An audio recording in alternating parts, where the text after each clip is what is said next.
Let's get into it now. A spoiler-free movie review of Mission Impossible: The Final Reckoning, which was a bit of a rebrand.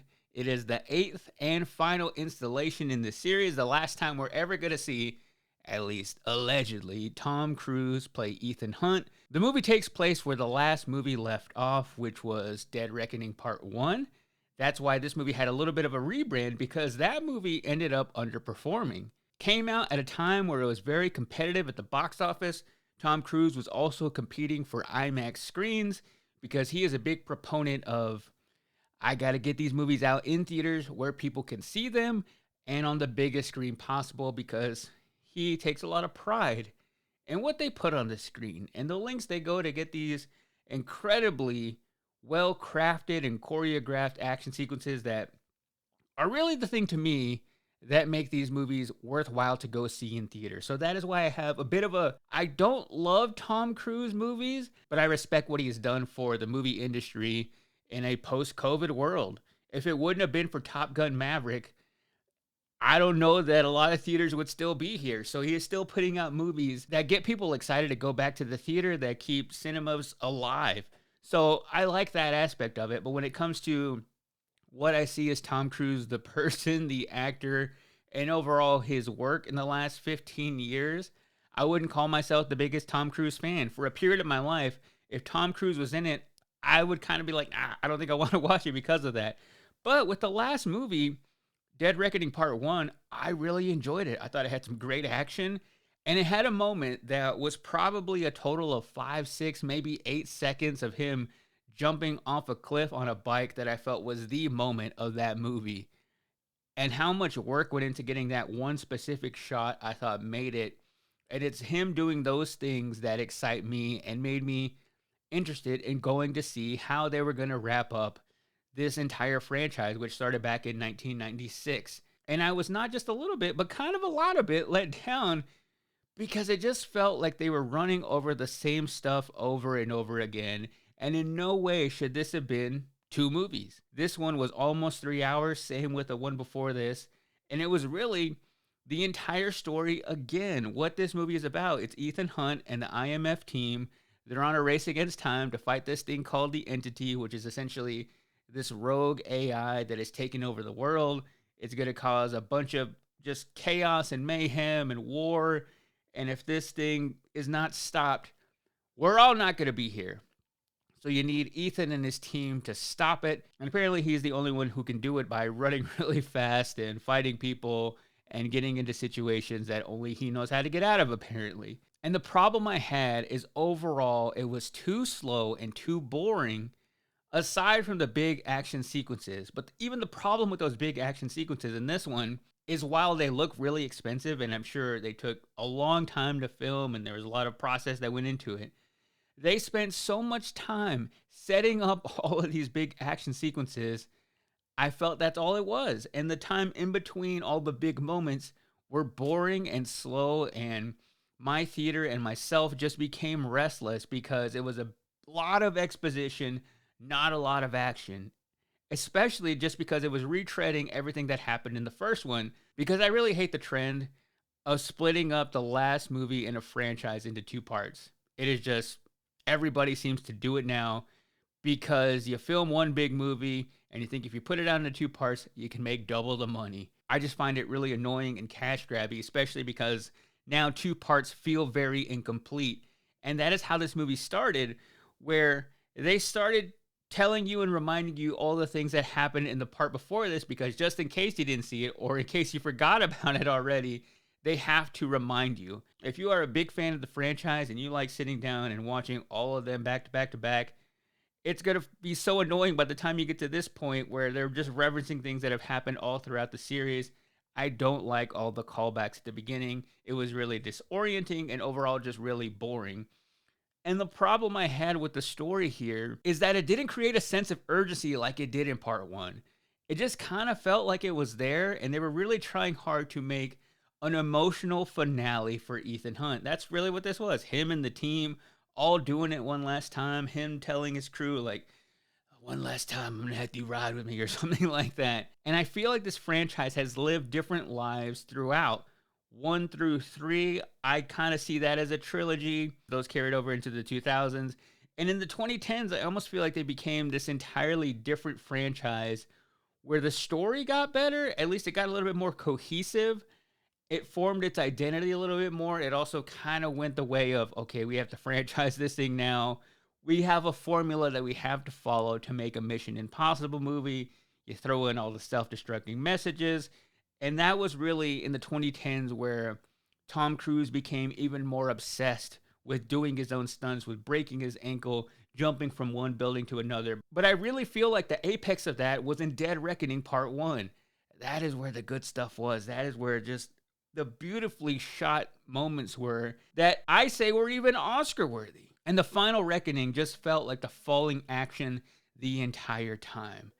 And that was just really hard for me to sink my teeth into and really ride this wave of I want to see how this is all going to play out. And I didn't really care what was going to happen to Ethan Hunt's character. And I love finales. When it comes to TV shows, I will watch the finale of a TV show even if I haven't seen all the seasons, just because I want to know, oh, how are they going to wrap this thing up? Will it hit me emotionally if I am not aware of all these things that have gone on with all these characters?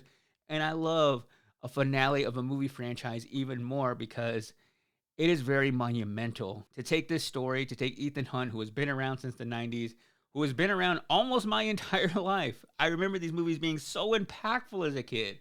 Iconic moments throughout its entire run, but this just wasn't it. It lacked that feeling, it lacked that emotion, it lacked that creativity, it lacked that finality.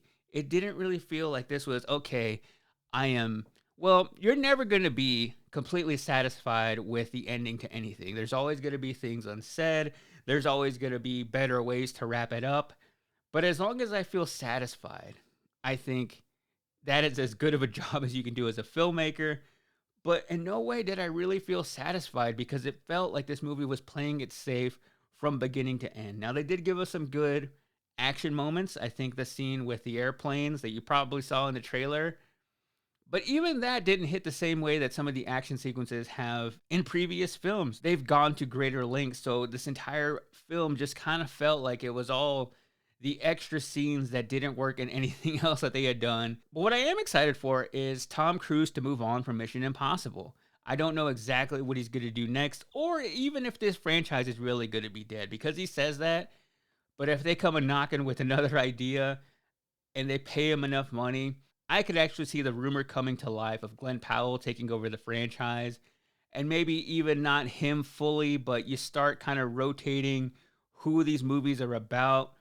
And then eventually, Tom Cruise comes back as Ethan Hunt in maybe 3 or 4 movies down the line where that feels a little bit more impactful, much like Robert Downey Jr. returning to the MCU. Tom Cruise, at his age in his 60s, still loves doing these big action movies. So I have to imagine another Top Gun movie is on the way, kind of in that same style of him just seeking that adrenaline. There is serious talks now of him reviving his character from Tropic Thunder. So I think he's in a position where he's just going to do movies where he wants to have fun.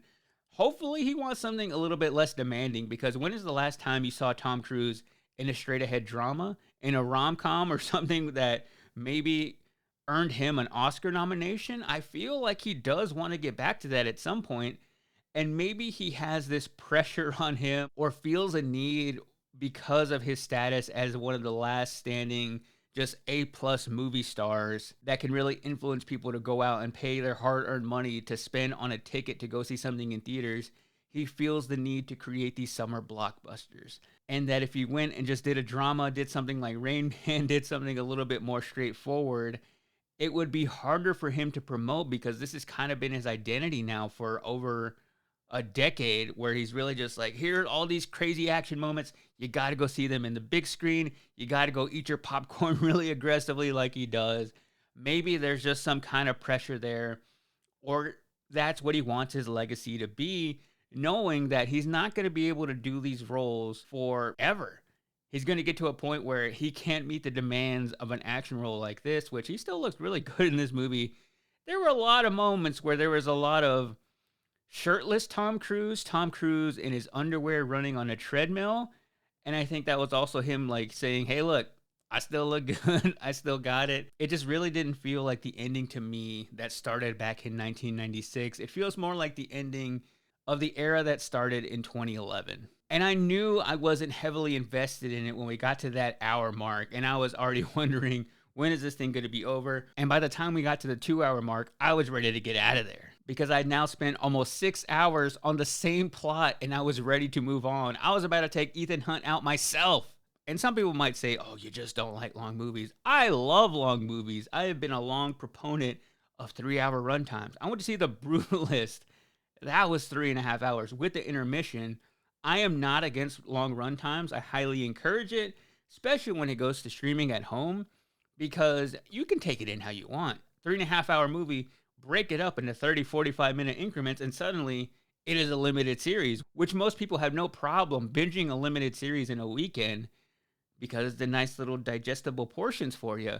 Do that with a 3 hour movie and you'll still find it really enjoyable. It's just when something does become 3 hours, you already have to set this expectation of, okay, this is going to be an investment no matter what. I do have to judge this a little bit differently because if you are telling me that you needed 3 hours to tell your story, I'll accept that. I'll go watch that.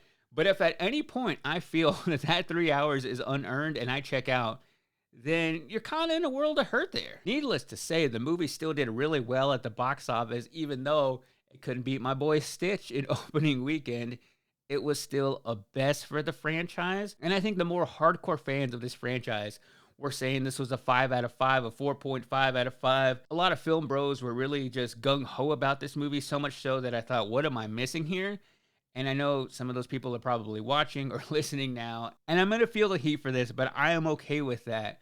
I still went to see it. Would I still go watch another one? Yeah, because I still think these movies are entertaining and really benefit from that in-theater experience where we went to see it opening weekend and the entire theater was full. I would say pretty close to sold out on opening night. That is a feat in itself. So I do give it bonus points for actually getting people out into the theater, for performing better than the movie that came before it, but still just wasn't quite it for me. I give Mission Impossible: The Final Reckoning 3.5 out of 5 self-destructing messages.